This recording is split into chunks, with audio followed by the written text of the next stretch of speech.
کہ جاندار کی تصویر بنانا،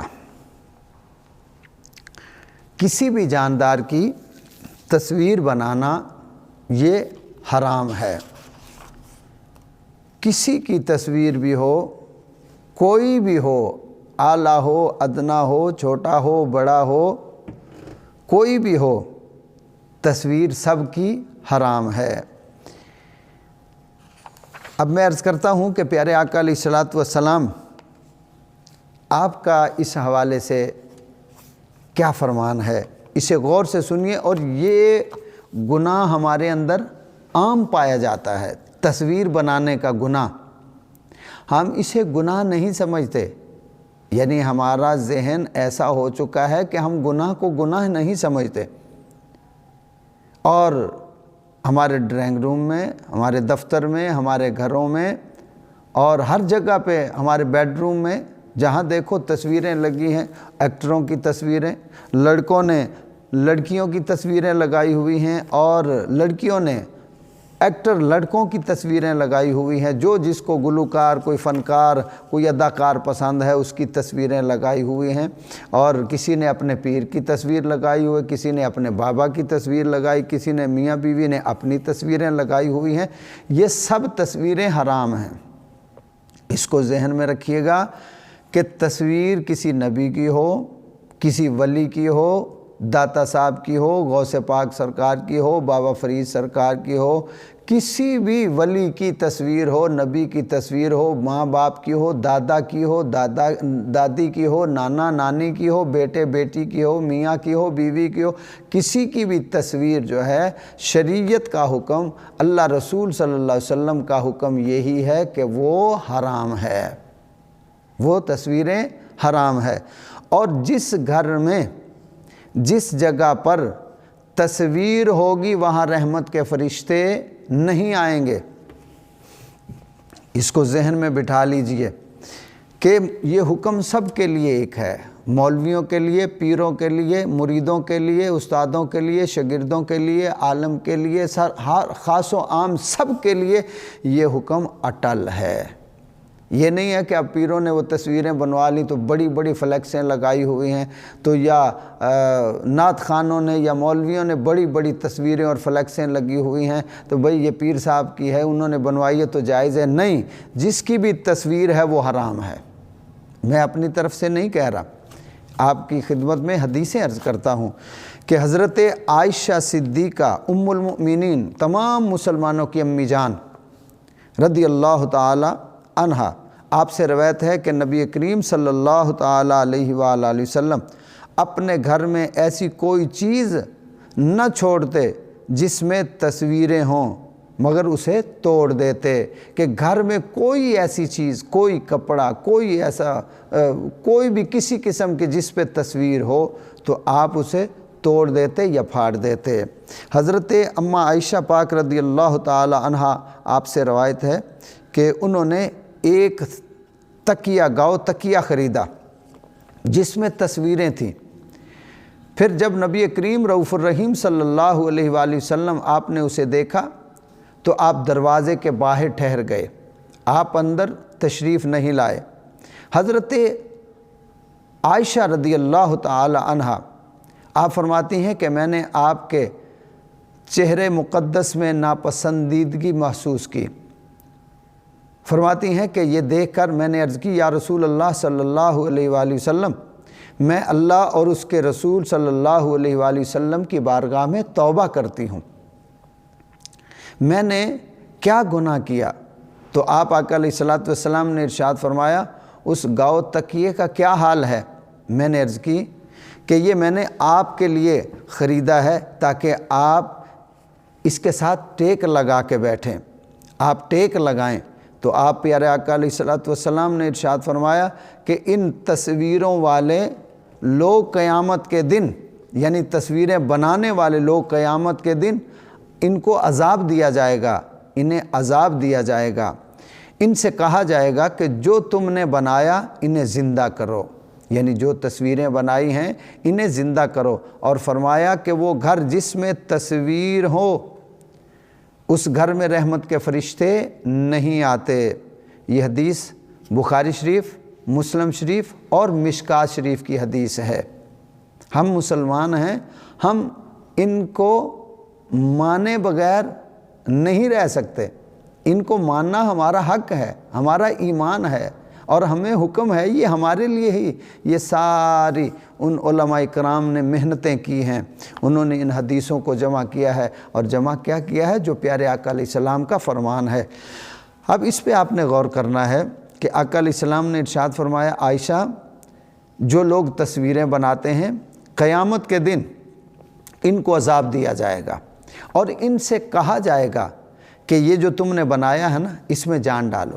اب یہاں ذرا رک کے بات کو سمجھنا ہے کہ تصویر بنائی اور مصور کون ہے؟ اللہ رب العالمین نے سورۃ حشر کی آخری آیت سے پہلے والی آیت میں ارشاد فرمایا، هو اللہ الخالق البارئ المصور لہ الاسماء الحسنی۔ یہ مصور اللہ کی ذات ہے، وہ تصویریں بناتا ہے، اور اس نے دنیا میں اتنی تصویریں بنائی، حضرت آدم علیہ السلام سے لے کے آج تک، اور آج سے قیامت تک یہ ساری تصویریں، اور اس نے جو تصویریں بنائی ہیں اس میں جان ڈالی ہے، اس میں روح ڈالی ہے، اور یہ شرک ہے، یہ تصویر بنانا شرک ہے، کیونکہ اللہ کے ساتھ ہم شرک کر رہے ہیں۔ اسی وجہ سے تو قیامت کے دن تصویر بنانے والوں کو عذاب ہوگا، انہیں سزا دی جائے گی کہ وہ اللہ کے ساتھ شریک بنتے ہیں، وہ شرک کر رہے ہیں۔ ہر کام میں تو رولا ڈالا ہوتا ہے کہ یہ شرک ہے، شرک ہے، شرک ہے۔ اب اس پہ غور کرو، یہ شرک ہے کہ اللہ عذاب کیوں دے گا؟ اس لیے کہ انہوں نے اللہ کے مقابلے میں تصویر بنائی ہے۔ اللہ اسی لیے فرمائے گا کہ میں نے تو تصویریں بنائی، ان میں جان ڈالی، اب تم ان میں جان ڈالو، اب تم ان میں جان ڈالو۔ جب وہ جان ڈال نہیں سکیں گے تو پھر ان کو عذاب دیا جائے گا۔ اب ہم نے اس پہ غور کرنا ہے کہ ایک تو یہ ہے کہ اس تصویر بنانے والے کو عذاب دیا جائے گا، دوسرا جس گھر میں تصویر ہوگی رحمت کے فرشتے نازل نہیں ہوں گے۔ آگے حضرت سیدنا عبداللہ بن مسعود رضی اللہ تعالیٰ عنہ آپ سے روایت ہے، آپ فرماتے ہیں کہ میں نے حضور سرور کائنات صلی اللہ تعالیٰ علیہ وآلہ وسلم آپ کو فرماتے ہوئے سنا کہ اللہ تعالیٰ کے نزدیک سخت عذاب والے تصویر بنانے والے ہیں، کہ تصویر بنانے والوں کو سخت عذاب ہوگا۔ آگے حضرت سیدنا سعید بن ابی حسن رحمۃ اللہ تعالیٰ علیہ آپ سے روایت ہے، فرماتے ہیں کہ میں حضرت ابن عباس رضی اللہ تعالیٰ عنہما کے پاس تھا کہ ان کے پاس ایک شخص آیا اور کہا کہ ابن عباس رضی اللہ تعالیٰ عنہما، میں ایسا شخص ہوں کہ میری روزی میرے ہاتھ کی کاراگری ہے، اور میں یہ تصویریں بناتا ہوں۔ تو حضرت ابن عباس رضی اللہ تعالیٰ عنہما نے فرمایا کہ میں تجھے خبر دیتا ہوں کہ جو پیارے آقا علیہ السلام نے ارشاد فرمایا، اور میں نے اسے سنا کہ میں نے حضور صلی اللہ علیہ وآلہ وسلم کو فرماتے ہوئے سنا کہ جو کوئی تصویر بنائے اللہ تعالیٰ اسے عذاب دے گا، یہاں تک کہ اس میں روح پھونکے۔ فرمایا اللہ اسے عذاب دے گا یہاں تک کہ وہ اس میں روح ڈالے، اور وہ کبھی بھی اس میں روح نہیں ڈال سکے گا، روح نہیں پھونک سکے گا۔ تو میرے دوستو، آپ اس پہ ذرا غور کریں کہ اللہ فرمائے گا اس میں روح ڈالو، اس میں روح پھونکو، مگر وہ یہ نہیں کر سکے گا۔ تو یہ سن کر وہ شخص بہت کانپنے لگا، اس کا چہرہ پیلا پڑ گیا۔ تو آپ نے فرمایا افسوس تجھ پر کہ اگر بے بنائے نہ بنائے، اگر تو چاہتا ہے تو چلو درختوں کی تصویریں بنا لیں، کسی پہاڑ کی تصویر یا کوئی اور تصویریں بنا لیں جس میں جان نہ ہو۔ تو فرمایا جاندار کی تصویر بنانا حرام ہے، جاندار کی تصویر بنانا حرام ہے، اور جس گھر میں یہ تصویر ہوگی اس گھر میں رحمت کے فرشتے نہیں آئیں گے۔ اگر کوئی کہتا ہے جی یہ میرے بابا جی کی تصویر ہے، یہ میرے پیر و مرشد کی تصویر ہے، میرے دادا جی کی ہے، میرے والد صاحب کی ہے، میری والدہ کی ہے، بھئی ٹھیک ہے، یہ ادب کے رشتے ہیں، محبت کے رشتے ہیں، مگر آقا علیہ السلام کا فرمان پہلے، باقی چیزیں بعد میں۔ سب سے پہلے آقا علیہ السلام کا فرمان ہے۔ آپ کو ماننے کا نام ہی تو مسلمان ہے۔ اگر ہم آپ کو نہیں مانیں گے، آپ کے فرمان کو نہیں مانیں گے تو ہم کس چیز کے مسلمان ہیں؟ اگر آپ کا فرمان ہی نہیں ماننا، آپ کے کلمہ پڑھنے کا پھر ہمیں کیا فائدہ ملے گا؟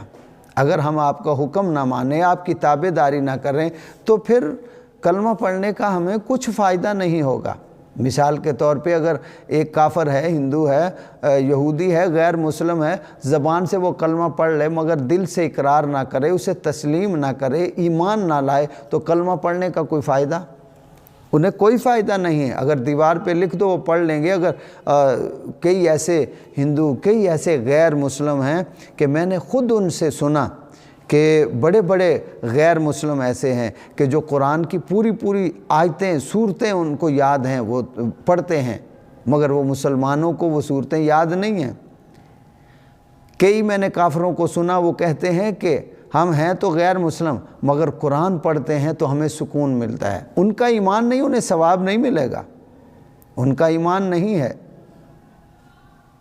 اور کئی کافر عورتوں کو میں نے دیکھا کہ وہ قرآن کی صورتیں پڑھ، اور اتنا زبردست الفاظ سے وہ قرآن کی صورتیں، آیتیں پڑھتے ہیں کہ ہمارے مسلمان بے خبر ہو چکے ہیں، انہیں پتہ ہی نہیں ہے، قرآن پڑھنا بھی صحیح نہیں آتا۔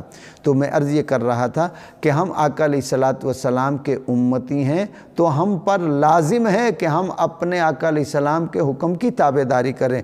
تو تصویر کسی کی بھی ہو وہ حرام ہے، کسی نبی کی ہو، کسی ولی کی ہو، کسی صحابی کی ہو، کسی بابے کی ہو یا کسی بابی کی ہو، تصویر کسی کی بھی ہو وہ حرام ہے۔ یہاں تک کہ پیارے آقا علیہ السلام نے مکہ فتح کیا، جب آپ تشریف لے گئے تو اندر اس وقت غالباً حضرت ابراہیم علیہ السلام اور حضرت عیسیٰ علیہ السلام کی تصویریں بنی ہوئی تھی۔ آپ آقا علیہ السلام نے حکم دیا کہ انہیں صاف کیا جائے۔ وہ صاف کی تو کچھ نشانات باقی تھے، تو پیارے آقا علیہ السلام آپ نے اپنے ہاتھوں سے چادر کو پکڑ کر انہیں صاف کیا کہ تصویر حرام ہے۔ اب یہاں میں عرض کر دوں کہ ہمارے ڈرائنگ روم اور بیڈ روم وغیرہ وغیرہ گھروں میں، دفتروں میں تصویریں لگی ہوتی ہیں۔ اب یاد رکھ لینا کہ جس گھر میں تصویر ہوگی، جس گھر میں کتا ہوگا، اور جس گھر میں مرد یا عورت کوئی بھی ناپاک رہتا ہوگا، اس گھر میں رحمت کے فرشتے نہیں آئیں گے۔ جس گھر میں تصویر ہو، جس گھر میں کتا ہو، جس گھر میں مرد یا عورت کوئی بھی ناپاک رہتا ہو، غسل نہ کرتا، جب غسل فرض ہو جائے تو فرمایا ان گھروں میں رحمت کے فرشتے نہیں آتے۔ اگر آپ نے دفتر میں تصویر لگائی ہے تو پھر دفتر میں رحمت کے فرشتے نہیں، فیکٹری ہے تو فیکٹری میں نہیں، اگر گھر ہے تو گھر میں نہیں، گاڑی ہے تو جہاں بھی تصویر ہوگی یا کتا ہوگا یا مرد عورت ناپاک ہوں گے، وہاں رحمت کے فرشتے نہیں آئیں گے۔ میرے دوستو، ہم نے اس پہ عمل کرنا ہے۔ سبق پڑھنے کا مقصد ہی یہ ہے کہ ہم اس پہ عمل کریں۔ اللہ تعالی ہم سب کو ہدایت نصیب فرمائے اور عمل کی توفیق عطا فرمائے۔ شادی، بیاہ یا سیر، وزٹ، جہاں بھی ہم جائیں گے تصویریں بنائیں گے، وہ حرام ہیں۔ ہم یادگار سمجھ کے تو اس کو رکھتے ہیں کہ بھئی یادگار ہے، مگر یہ حرام ہے، یہ حرام ہے، یہ حرام ہے۔ یہ قرآن و حدیث کا، اللہ رسول صلی اللہ علیہ وسلم کا فیصلہ ہے کہ یہ تصویریں حرام ہیں۔ جہاں بھی ہم بنائیں، منگنی میں، شادی مائیوں میں، مہندی میں، برات میں، بالکل یہ تصویریں حرام ہیں۔ اللہ تعالی ہمیں ہدایت نصیب فرمائے۔